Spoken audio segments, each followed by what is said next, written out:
So you know how I don't like open emails or text messages? Yeah, as was documented at some length here. Well, so last week on one single day last week, I met three people in person that I had not either opened their emails or their text messages.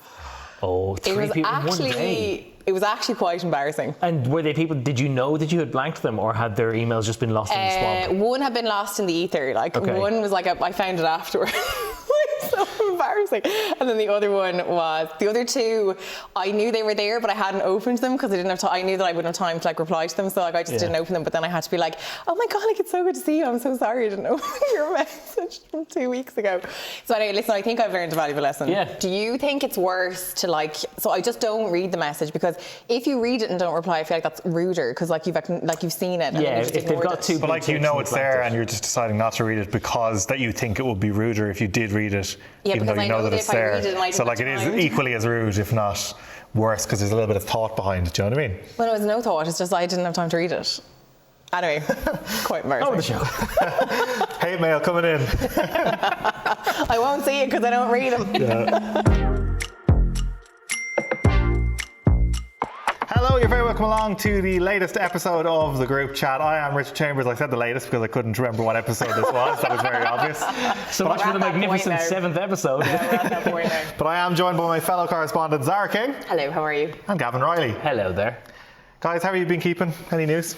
Anything? Any news? It feels like all the news is the actual news, because it just feels like some of the stories are particularly the maternity hospital, which I know we'll talk about in a minute, are so they're intellectually exhausting as well as just really there's depth to each of these. Yeah. Thank you. And because we're recording this on Wednesday night, and I was up till all hours on Tuesday night going to what seemed like a very emergency press conference about the National Maternity Hospital. It has been physically draining as well as mentally tough to get your head around, because there's so many different interpretations of things. Just layers on it. Let's go straight into it then. Okay, so the Cabinet this week, they held off on approving the planned relocation of the National Maternity Hospital, the new one, from Holles Street in Dublin 2 to a site on the St Vincent's Hospital campus in Dublin 4. They have held off effectively to give further consideration amid what are ongoing concerns about the future ethos and governance of the maternity hospital. Now, there has been a huge level of backlash about this. This was brought to Cabinet by the Health Minister, Stephen Donnelly, for sign-off. And the explicit plan was sign-off, because there's been some people trying to retro-spin that as being like, oh, no, he was just bringing it to have it looked at. Just so we'd have a chat about it. And that he went in and he said, there's been this request from the Oireachtas Health Committee, so I better go and do that.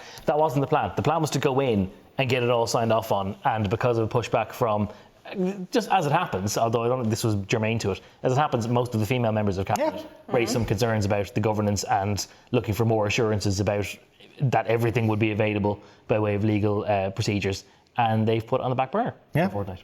It is very interesting how some members, I'm going to say certain members of the government have responded to this, that there has been an understandable backlash. Let's explain that for the first part, for people who haven't been tuned into this. Where do we even start? That's the National Maternity Hospital. This row has been going on for many, many years now at this point, Zara, hasn't it? Yeah, it's been going on for a long time. I suppose the crucial part of this whole thing is that basically people don't want the new National Maternity Hospital to have any hand actor part of a religious group. That's the sum total of it. That's the summary of it.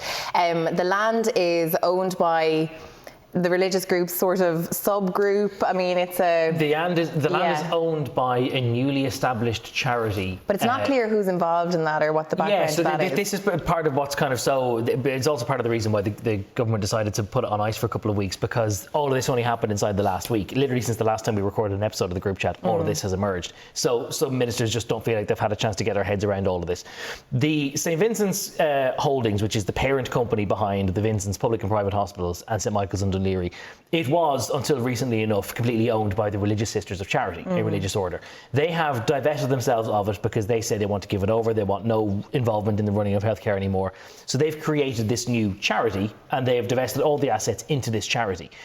And the charity says in its constitution that it doesn't have any religious influence, but the charity's constitution also has some religious terminology within it. For example, it talks about its 5 core principles. And the core principles include being a voice for the voiceless and the recognition of human dignity, which sounds fairly, blasé and grand and mild on the face of it. but those are also the values, literally word for word, of Mother Mary Aikenhead, who founded the religious order that was behind Vincent's. So even at that level, there's sort of concern or ambiguity as to whether this new charity has a religious basis or not.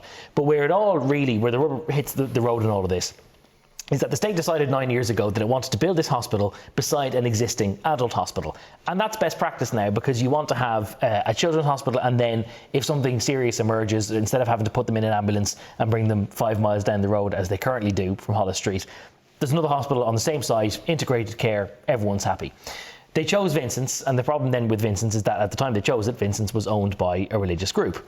And there are some concerns which have never been, no one is truly on the same page around how true this is, but concerns around whether having a religious landlord, if even you do have a religious landlord, because that's ambiguous, can influence to some degree what you do in the hospital. And that's where things are really up in the air, because if, for example, you have a group of nuns, for argument's sake, who own the land upon which you build a hospital, can the landlord stay, or do they have any kind of sway in saying, no, you can't do that on the land because it's against our core ethos? And that's really where the ambiguity is. And that's why all of this is so grubby and messy. And such an important thing. But obviously the obvious question is, why not just buy the land? And the government would tell you that what they have right now is the best of both worlds, because they have an arrangement. Sorry, that's my button hitting off the desk there. Sorry for the acoustics for that. They would tell you that it's the best of both worlds, because they would say what they have now is a 299-year lease where they only pay €10 a year to rent the land. And they have an explicit contractual agreement from the landlord that they will be allowed to conduct all legal services, which means abortions, which are obviously, that's where what we're really talking about here. But why not, for the sake of the few bob, just buy the land? This is the question which has been posed by multiple people who have a stake in this, whether that be Peter Boylan, whether that be people who have long been campaigning for the public ownership of the National Maternity Hospital, and opposition politicians, some of them who have a legal background. And it is important to say as well that 2 members of the HSE board voted against this. Yes. One of them is an expert in the legal framework around these sorts of things. And medical ethics, That point, I think, has been lost so much in the last number of days. When you have the government coming out saying, quite forcefully, I think, if you're asking about how Stephen Donnelly, the health minister, has reacted to this, basically using words like, this is a red herring, this idea about the ownership, coming out saying, basically, there's no issue here, X, Y, and Z, there's no ambiguity. Well, there's clearly enough ambiguity for a legal expert on the HSE board to not vote for it. And as another illustration of the conflict and how different people interpret things in different ways, actually, let's play the listeners a couple of clips to see what they think of this. Because last night when I was at that press conference, I asked about this whole arrangement. I said, listen, if this were a brand new site that you'd start from scratch, the state would be funding the site, the state would operate the site, the state would own the site, and the state would own the new hospital. You wouldn't have this weird hybrid ownership structure. So what is the virtue of what we've got right now? And what you're about to hear is an argument from Rona Mahoney, the former master of Holles Street. She's a member of this new board of the holdings company, where she says there's actually no problem with that, only then to be followed by Peter Boylan, who was here on The Tonight Show, who says, actually, there is. The whole point of this development is that we are co-locating with St Vincent's Hospital, that all services will be available to women. So we want to run the hospital so that all the maternity services are there, and all services permissible under Irish law will be provided. But in addition, the hospitals will function as one hospital, and should we need clinicians from Vincent's, they can simply walk across the corridor and they can deliver care to our patients. And that is what this is all about. If it's co-located, it doesn't have to be owned by St Vincent's. The Children's Hospital is not going to be owned by St James's. There's many, many examples all around the world of proper co-location, not integration of corporate and clinical governance, which is what St Vincent's have freely talked about in all of their publications, their annual reports and so on. So it's not actually, the current structure is not proper co-location. Okay, well, you can see both viewpoints on the same issue and how different their point of view can be. But Zara, there has been such a strong feeling from so many people about this. When you hear government ministers sort of say, nothing to see here. Stephen Donnelly, another thing he said there yesterday was sort of, on Tuesday evening, he was sort of saying, it's a good line for people to say, oh, the Vatican and all that sort of stuff. I think obviously there's a very understandable reason why women across the country in particular would have strong feelings of, well, we can't just take your word for this. Yeah, and I just think that women don't trust the system, and you can understand why they don't trust the system. Women feel like they have been told one thing in the past and something else has transpired. This happens on a regular basis for women, particularly in maternity care. Even if we go back as recently as the pandemic, and we saw the struggles that women went through in the pandemic, giving birth with their partners left out in the car, and I covered a lot of those stories at the time. Women go into the maternity system, particularly if it's their first baby, they're nervous, they're anxious, they want to make sure that the care they need is there the whole way through the pregnancy, whatever decisions they have to make in the duration of that pregnancy. So you can completely understand why women in Ireland in 2022 look back over the history of this country and say it's not acceptable to them that there would be any religious hand on maternity services. It's a complete no-go area for women, and you can understand that. Absolutely. I think it's also one of those cases increasingly common in the 21st century where, and I don't say this to be pejorative against one side or the other, but there's kind of the factual side and then there's the feelings side, because the government has published all the documentation and it's got the contract between the landlord and the HSE. And the landlord is committing in law, it's there in writing, that they're committing to allow the full gamut of legally permissible services. There is a question about that though, Gavan, about in the constitution of the hospital and about the phrase which you're referring to about everything that's legal but also clinically appropriate. And the fact that there is, if it is so unambiguous, spell it out there. Yes. Spell it out specifically, all of the legal procedures that could take place at the National Maternity Hospital. And evidently there is ambiguity, because that's a point of contention that people have raised. People just read the document and go, well, hang on, who gets to decide what is clinically appropriate? Does that mean that a doctor who is opposed to the termination of pregnancies can basically veto your request to access one on medical grounds? The government's explanation of that, by the way, is that they said what is clinically appropriate because it's a maternity hospital, and it wouldn't be clinically appropriate for the hospital to start getting into oncology or neurology or dialysis or all these other lines of medicine which have nothing to do with the production and welfare of children. So they say that's what they meant by clinically appropriate. But of course, there's phraseology which is open to interpretation by other people, and the concern that if somebody wants an elective termination of their pregnancy because they've got complications and the hospital says, no, not clinically appropriate, will they actually be able to access it? And that's kind of where a lot of the ambiguity is.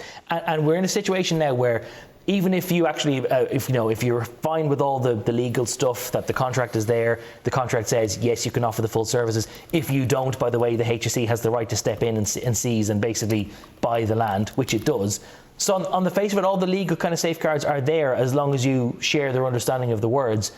But you still get back to the whole thing of, well, why does it need to be owned by a religious formed charity anyway? Yeah. And that's where people just never going to be. I just think that comes back to the bottom line, particularly for women, as you mentioned there. I just think that, it's very recent history for women in Ireland when we look back, even just as close as mother and baby homes. It's not that long ago. There's women that my mother went to school with who would have been in mother and baby homes and gave up their children.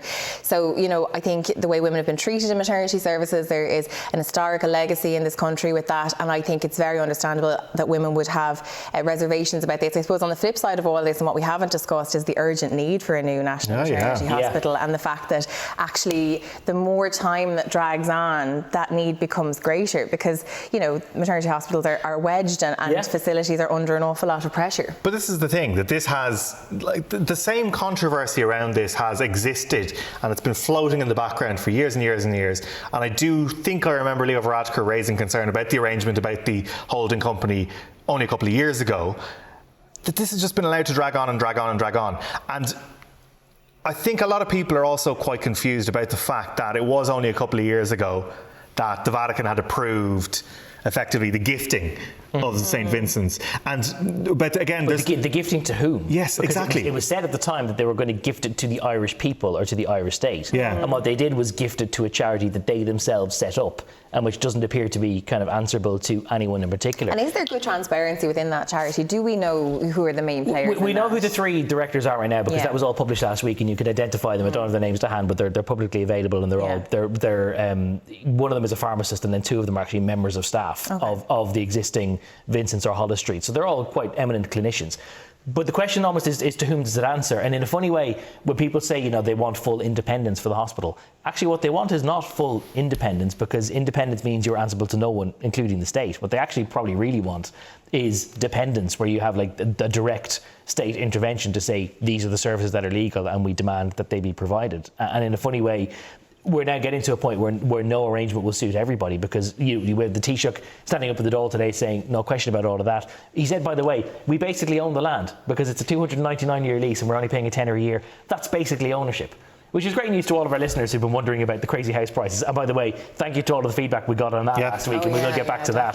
But all of those people now who are worrying about renting their property, bingo, lads! You now apparently are property owners, because the Taoiseach says that's basically ownership. A year for South Dublin is a good deal. But look, like if it's about money, just buy the land. But I mean, look, that's time consuming as well in itself, because a compulsory purchase order would take. How long would that take, do you reckon? Well, it could, in principle, it could be done very easily, because it depends on whether they resist it or not. And the argument would be, well, if the sisters were prepared to transfer their ownership to this new charity, then why would they resist handing it over to the state itself? But then again, they chose not to hand it directly to the state. They created a charity, and there must be a reason for that. So they might well resist it, and that could tie it up in the courts. And like you said, we urgently need the hospital. I've had the privilege of being in Holles Street a bit for twice in the last 3 years. The clinicians are brilliant, but the facilities are Victorian, and they're not fit for the 21st century. So they need something new. And the more bureaucracy that you go through, the longer it is before you turn this on. Yeah. So this is going to come back then in a couple of weeks' time, again, with the effort from the government being to convince everybody that everything is tickety-boo. But there's one thing which I do think needs to be probably commented upon about this, is that there's so much of, and it has happened regularly enough whenever anything happens with regards to the government, is that they point to, communication was the issue. And it's like, there's an element of me which is like, is that the biggest cop-out of all time, is that you always say that communication is a problem, as opposed to all the ducks aren't in a row here. If the HSE's deputy chairwoman is unconvinced that the legal framework which they're talking about here doesn't have the certainty which we need, well then why would the members of the public believe that is the case? The women of Ireland aren't happy with this decision. Just stop and listen to them. But if it's a communications issue, that means that the substance is all okay. It's just how we told you about it, which in a funny way then is almost comes across as patronising as well, because they're like, no, Zara, you didn't understand it properly. The deal is fine. You just don't understand it. You guys aren't lawyers, and the lawyers are fine with it. So trust us. The lawyers have got this. We're the government. We know best. So this will all come back. They'll go back to government in a couple of weeks' time. But before people hear the next episode of the group chat, Stephen Donnelly is going to be in front of the Health Committee next Wednesday morning. He's going to have to answer some of those questions. He's going to need to come with fairly robust answers, because there's some members of Cabinet who are literally sitting on the fence until they are happy that everyone else is happy. And there's also the prospect that critics of the project, like Peter Boylan, are also going to be called in front of the committee. So if Peter Boylan were to be called in first, for example, and he raised some concerns, and Stephen Donnelly is not seen to completely put them to bed, then some of those debates are still going to be live by the time it goes back to Cabinet. And if they didn't sign off on it this week, why would they sign off on it in 2 more weeks? So who knows? Well, let's monitor it. Let's see what happens then over the course of those 2 weeks. And of course, the issue of the government using communications as the thing to blame we'll come back to later on in this very programme. But this did arrive on the same day, and there was a strange synergy based on the news that was coming out of the United States at pretty much the same time.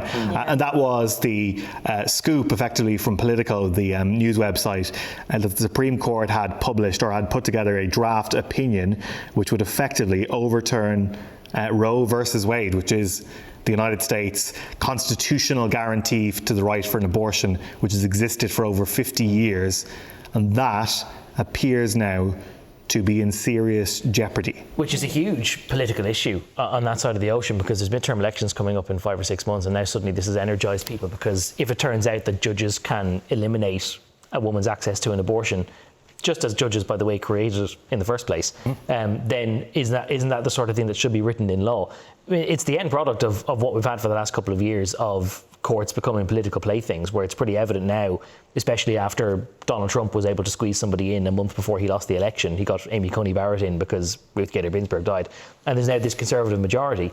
And this is likely what you're going to see every time a landmark case comes back before the court, where they have the ability, which they don't have in Ireland, to basically revisit and rewrite their previous decisions. So now, instead of it being a full national guaranteed right to have access to a termination, that it will depend on which state you live in, which is, as we've had the debates here, probably going to send a lot of people underground instead. Zara, what did you make? Yeah, I mean, I suppose it was interesting to see the reaction to it yesterday. Women were so upset across the United States about it, and I thought it was interesting. The one point that came up all the time was that changing this won't minimise or reduce the number of abortions. It will just reduce the number of safe abortions, and that women will still need to access that service, but unfortunately it will drive it underground. I think that that's probably the reality of this as well. it was quite shocking actually, I thought, yesterday to see this unfolding. It was a really shocking. I think the reaction, even to see the political reaction in the States was huge. Politicians crying, upset about this. It was a really devastating situation for them yesterday. It's so interesting, just the political side of the whole thing. Like Gavan, you were mentioning the fact that the Supreme Court has basically, all right, we'll get in a Conservative guy if I'm a Conservative president, or I'll get in a Liberal guy if I'm a Liberal president, and how much jiggery pokery has existed to try and tilt the overall majority in that court to the 6-3 that it is now in terms of Conservatives. What I find, and I think a lot of people find really confusing, is the fact that the Democrats, the Liberal side of things, nominally at least, have the presidency, they have the House. Congress. Yes, yeah. So the House and the Senate. Yeah. And they're just like, how could you guys do this to us? Yes. And you have Joe Biden coming out saying, you guys, we'll do stuff. We need to elect more people to do it. It's like you literally control all of the other things. There's such an amount of shapes been thrown and play acting going on, because even particularly like Barack Obama put out a statement yesterday, himself and Michelle Obama, saying that this was terrible, that it was basically the country colonising women's uteruses, and that this absolutely couldn't be stood for. And yet Barack Obama was in power for 8 years, had a bigger majority in his first term than Joe Biden does now. He could get more stuff done in the House and in the Senate. He, nor any other Democrat or Liberal president, never chose to enshrine it in actual law. So the national federal right to an abortion in America has only ever existed because a court said that you had it. And they never decided, let's really bed that down so that no judges can ever unpick it again. And they never thought to. And lo and behold, guess what happens? It turns out that you've got a Conservative court that says that right doesn't exist anymore. One thing about this is you start to hear the legal opinions of other people who are like, okay, what does this actually mean going forward? And because this was such an unthinkable thing, that some of the people who are on the Supreme Court who are Conservatives, when they were getting approved onto the Supreme Court, were like, we're not going to touch Roe versus Wade, that's settled law. There are so many things which previously came under the jurisdiction of effectively states decide their own thing, which are so taken for granted as a civil and constitutional right now, that some legal experts are like, well, what does this mean for things like contraception? What does this mean for marriage equality? Segregation. What does this mean schools. for... these things have become somehow an open question, and that is kind of crazy to think about, Zara, when you think about it. Yeah, it is kind of frightening. I know I was actually, though, I suppose I was listening to someone today who was talking about the fact that in terms of the marriage equality issue, that it won't necessarily change, that there's a bit more security around that. But I think the fact that all these sort of social issues that are important to people's lives are now being thrown into question is really shocking. Yeah, but it's the danger of leaving all these things up to courts rather than politicians ever just nailing their colours to the mast and legislating for it themselves. Little bit of trivia about Roe versus Wade. It was the fact that Roe versus Wade happened that the American Supreme Court suddenly identified a right to an abortion. That's what ultimately led to the 8th Amendment in Ireland, because the pro-life campaign here were worried, as were others around the world, were worried that if there was nothing in the Constitution to stop you, that some judge somewhere would just magic up the right to an abortion, that they'd say, there's nothing here constraining you from terminating a pregnancy, so fire away. And it was the fear of the United States or Ireland doing something similar that ultimately led to the campaign for the 8th Amendment, which is then why we had the referendum in 1983, and that's where we ended up then for the last 40 years. Yeah. One of the things a lot of our listeners were asking is basically what happens next. We've kind of alluded to the fact that the Democrats are saying to voters, well, go out and vote. People who will fight for this is like, well, people who vote for the Democrats would probably have expected the current Democrats to do that. Regime to do it. So in terms of what the Democrats will do about this in terms of legislation or anything like that, absolutely nothing appears to be the overall view of currently about this, but it is going to be one which I think is going to roll on and on. There's just one note though about the fact that the report came out in the first place, and this is totally uncharted territory that a draft Supreme Court opinion would get leaked in this way. And Politico, in fairness, what a scoop, by the way. But Politico did acknowledge in the reporting that sometimes you can have draft opinions which are then almost the subject of horse trading. That it is quite literally a very political court, that some people say, well, if you remove this line of argument, then I might be prepared to get on board with the majority view on this, or that there's some scope for negotiation. So it will actually be interesting to see when the full ruling does come, which I think is due not for another 2 or 3 months. When it does come, will it actually reflect the same viewpoints, or will it be quite as strident in its views or in its rationale for doing it, or will it have been diluted in certain ways because of the pushback that there's been to the draft? Let's wait and see. Yeah. Okay, one thing over the weekend that a lot of people will have seen, And what we're probably a little bit surprised about It was wild. is the fact that the Russian state television decided to... I didn't know where you were going there. they decided to mock up Ireland getting washed away under a big nuclear tsunami. What was your initial reaction, Zara, when you saw the clip? I mean, like, it was kind of surreal, to be honest. There's Gav getting a group chat text there. Yeah, sorry about that. I mean, it was totally I'm on surreal. airplane mode. I don't know how that happened. I'm sorry. Oh, your Wi-Fi's turned on. Oh, honestly, I was like, is this actually real?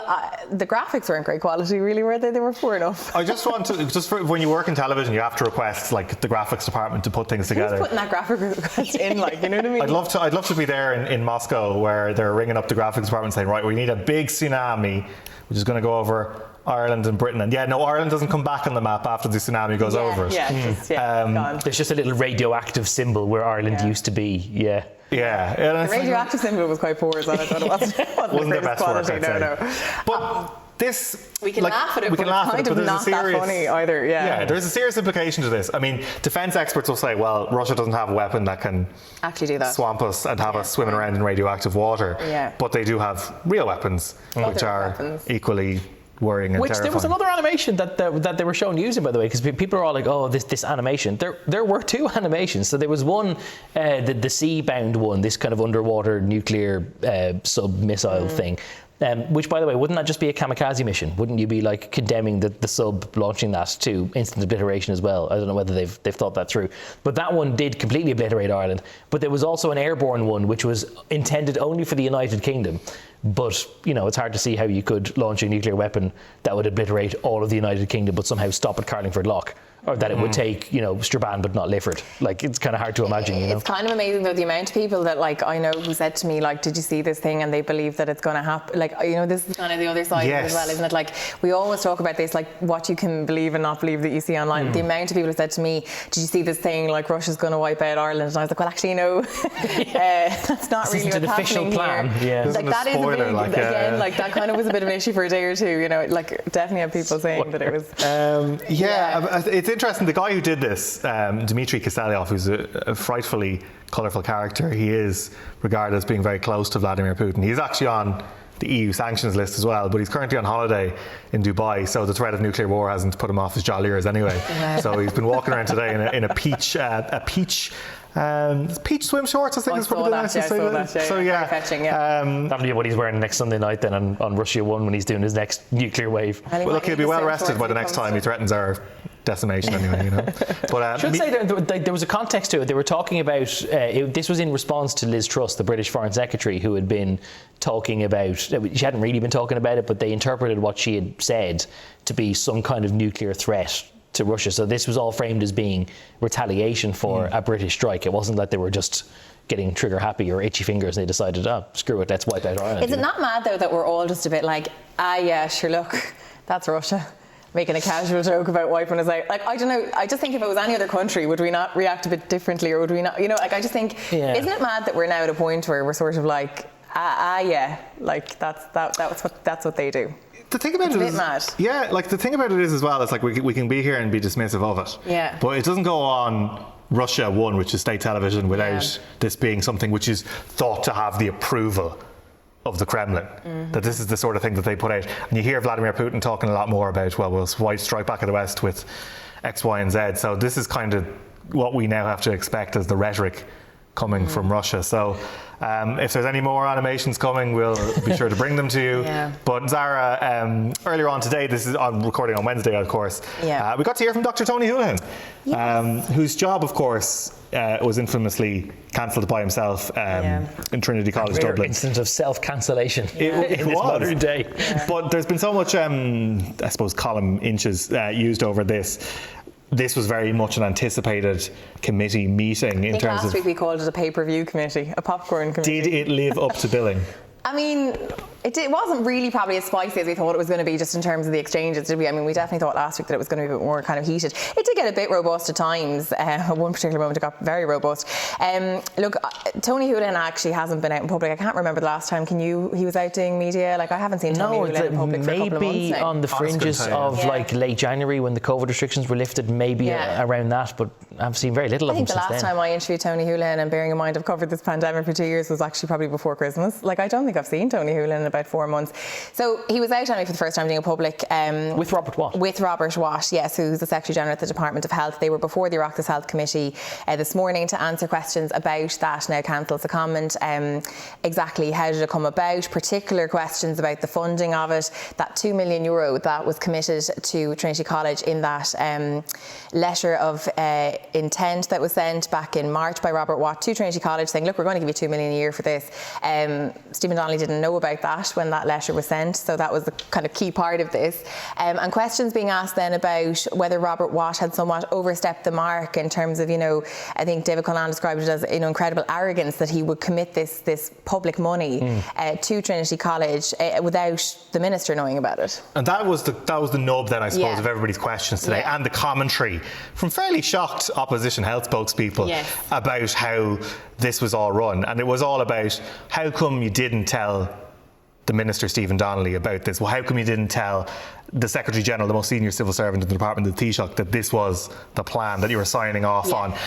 What was in that letter commits to use this money for this particular role. Robert Watt's response to that would be, oh, well, it says in the letter that the details were going to be ironed out. Like, there was still a lot of work to be done, and this was a HR issue, and, it's an internal issue within, like, the Department of Health with a staff member. I suppose the argument from committee members was this is quite a high-profile member of staff, and that actually, you knew it was going to make headlines. And he did know it was going to make headlines because he said himself that he didn't want this to leak. This conversation with Tony Holohan about him moving on to a new role, the role not yet identified, kind of began last August, so sort of last summer.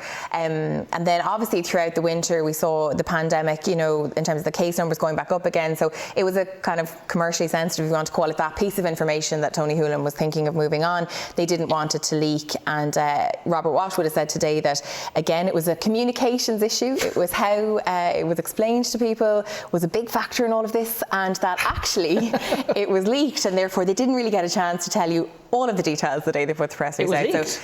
So, they put the press release out themselves. That they were going to be basically out, and they had to put the release out because they've been told. They've been basically what's the word?